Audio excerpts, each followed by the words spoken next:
School lecturer कम PO.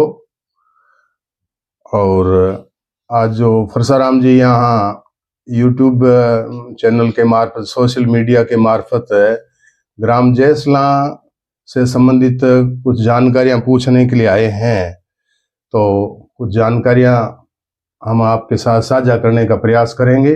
गुरुजी, एक मैं आपसे क्वेश्चन करना चाहता हूँ। आप शिक्षा परिवार से जुड़े हुए हो, मतलब कौन से सन से कितने साल आप शिक्षा के प्रति सेवा दी है? जी, मैंने कक्षा 10वीं तक की पढ़ाई हमारे ग्राम जयसला में की। अच्छा। और 1978 में मैंने माध्यमिक शिक्षा बोर्ड से 10वीं उत्तीर्ण की। और ये मेरा सौभाग्य है कि मैं इस गांव का प्रथम छात्र था जो माध्यमिक शिक्षा बोर्ड की जो परीक्षा थी उसमें प्रथम श्रेणी से उत्तीर्ण हुआ। अच्छा, प्रथम श्रेणी से। जी। और उसके पश्चात मैंने जो हायर सेकेंडरी का अध्ययन है वो फलोदी में 1979 में 1979 में जो है हायर सेकेंडरी उत्तीर्ण की। और उसके बाद मैं उच्च अध्ययन के लिए जोधपुर विश्वविद्यालय चला गया, जहाँ 1982 में बीए, 1984 में एमए पॉलिटिकल साइंस से, और फिर 85-86 में मैंने बीएड की डिग्री उत्तीर्ण करके, और मैं 10 जुलाई 86 को अध्यापक के रूप में मैंने अपना मतलब जो अध्यापन का करियर शुरू किया। और उसके पश्चात मेरी प्रथम नियुक्ति ग्राम जयसला में ही हुई। मैं 9 साल तक प्राथमिक विद्यालय में रहा। फिर 1995 में मेरा सेटअप चेंज हुआ, तो मैं माध्यमिक शिक्षा में हमारे गांव की स्कूल में ही मेरा पदस्थापन हो गया। तो जुलाई 95 से लेकर के जुलाई जो है 2021 तक मैं अनवरत रूप से जयसला के उच्च माध्यमिक विद्यालय में सेवारत रहा। और बाद में स्कूल लेक्चरर और साथ में विद्या जो है पंचायत प्रारंभिक शिक्षा अधिकारी के रूप में सेवा देते हुए जुलाई 2021 में मैं सेवानिवृत्त हुआ। अच्छा, तो गुरुजी अब आपसे हम जानना चाहते हैं जयसला गांव की जर्नी, उसके बारे में बताइए।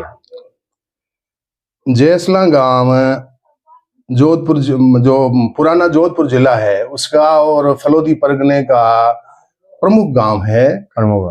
और यहाँ जयसला से जो हमारे बड़े बड़े लोग थे वो बताते थे कि यहाँ से जो है 20 कोस पूर्व में नोखा है, 20 कोस पश्चिम में फलोदी है, 20 कोस उत्तर में कोलायत है और 20 कोस दक्षिण में ओसियां है।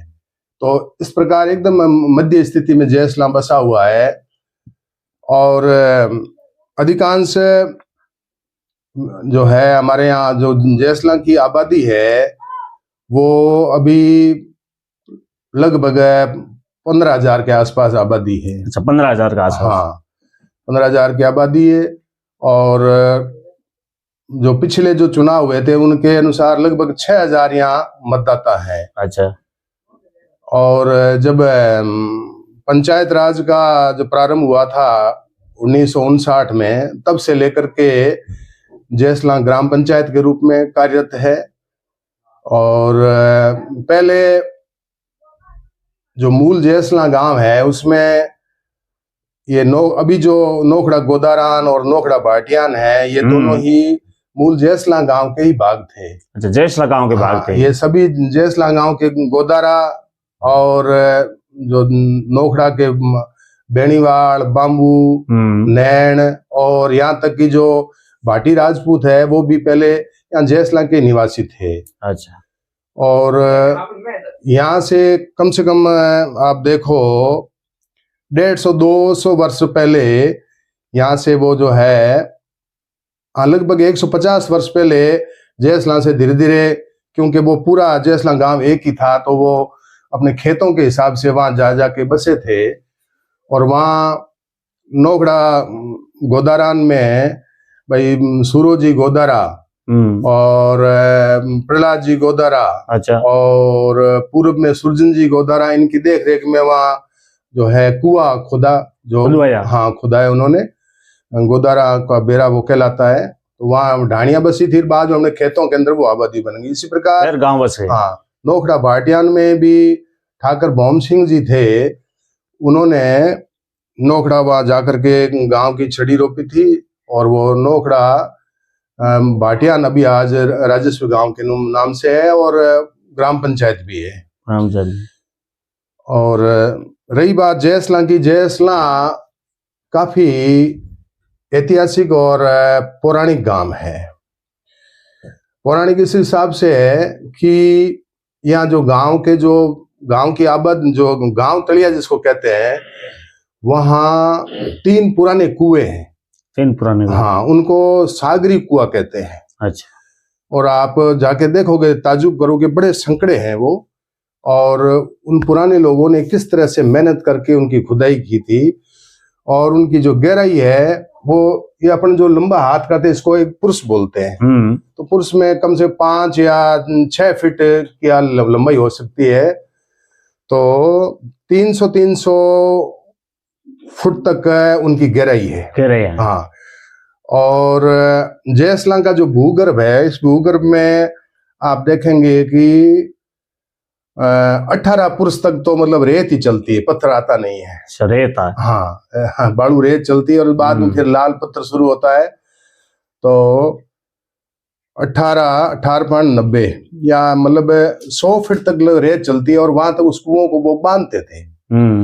और सारे सफेद पत्थर हैं, जो सफेद पत्थरों से बांधे हुए हैं, और देखने में इतने चिकने, उनको किस तरह से आदमी भी उसके अंदर मतलब घूम फिर नहीं सकता, इतना वो संकड़े बेरे हैं। संकड़े बेरे? हाँ, इतने बड़े बड़े पत्थर ये छीतर की साइड से वो लाए थे। आऊ से आगे देणोक में, भोजासर की सीव में और चाडी की सीव में जो सफेद पत्थर की, सफेद पत्थर की वहां पे वो लाइन चलती है, जो फड़ौदी से शुरू होकर के नागौर तक तो हमारे देखी हुई है। तो वो सफेद पत्थरों से बांध करके, तो सागरी कुएं। तो सागरी का ये है कि अब जो दंत कथा ऐसी चल रही है कि जो राजा सागर है, रोज का नया कुआं खोद करके उसका वो पानी पीते थे। हाँ, ऐसी बात अब चलती है। आज के लोग नहीं मानेंगे कि ये कैसे हो सकता है, लेकिन कोई तकनीक उस समय भी हो सकती थी। आज जैसे मशीनों से खोदते हैं, तो उन वक्त भी कोई न कोई उनका जुगाड़ होता होगा। लेकिन ये बात निश्चित है कि वो नामकरण हमने हमारे बड़े बड़ेरों से, और हमारे जो घर में जो वरिष्ठ लोग थे उनसे हम सुनते आए हैं कि ये सागरी कुएं हैं। सागरी कुएं? हाँ। तो राजा सागर के परिवार ने जो बनाए हुए 3 कुएं हैं, उनके तीनों के अलग अलग नाम है। जो पश्चिम से जो बेरा शुरू होता है, उसका नाम है बड़ो कोर, जो अपने कुएं को कोयर भी कहते हैं। कोर? हाँ, मारवाड़ी भाषा। हाँ, कोर कहते हैं। कुआ कहते हैं, कोयर कहते हैं, बड़ो कोर। और उसके बाद में खारिया कुआ है, और एक रामोरिया कुआ। ये 3 उनके नामकरण हैं। और ये गांव जो है कभी भी, अभी पिछले 200 वर्षों में तो कोई रजवाड़ों के अंदर अधीन में रहा नहीं। ये यहाँ कोई मतलब ठाकुर पदवी नहीं थी। पहले जरूर बताते हैं कि भाटियों की यहाँ जागीर थी, पहले थी। हाँ, 200 वर्ष पहले थी जी। तो हो सकता है कि भाई कोई जैसा भाटी यहाँ रहा हो, और वो जैसा से जैसला नाम का कोई संबंध भी हो सकता है। लेकिन कोई एकदम जो अपना जो सटीक बात कहना चाहे, तो ऐसी बात अभी सटीक बात नहीं कह सकते। लेकिन सुनने में यही आया है कि वहां पहले भाटी ठाकुर लोग यहाँ उनका था, उनकी जागीरी थी जी। अब गुरुजी मैं एक बात पूछना चाहता हूँ, अपन यहाँ इस इलाके में जयसला में जो गांव आते हैं उसमें खेड़ा बोला जाता है जी। तो खेड़े में कौन कौन से गांव आते हैं? खेड़ा जयसला गांव और इसके आसपास 7 खेड़े कहलाते हैं। 7 खेड़ों का जयसला है वो प्रमुख गांव है। हाँ। तो जयसला के अलावा आप देखिए केलनसर, अजासर, मानेवड़ा, चाडी, और 4 और 5 वहाँ हो गया जैसला और 2 नोखड़ा। अच्छा, ये 7 कुल खेड़े हैं और 7 खेड़ों का प्रमुख गांव जैसला था। प्रमुख गांव मतलब जैसला था और आज भी है। तो पहले जो लोग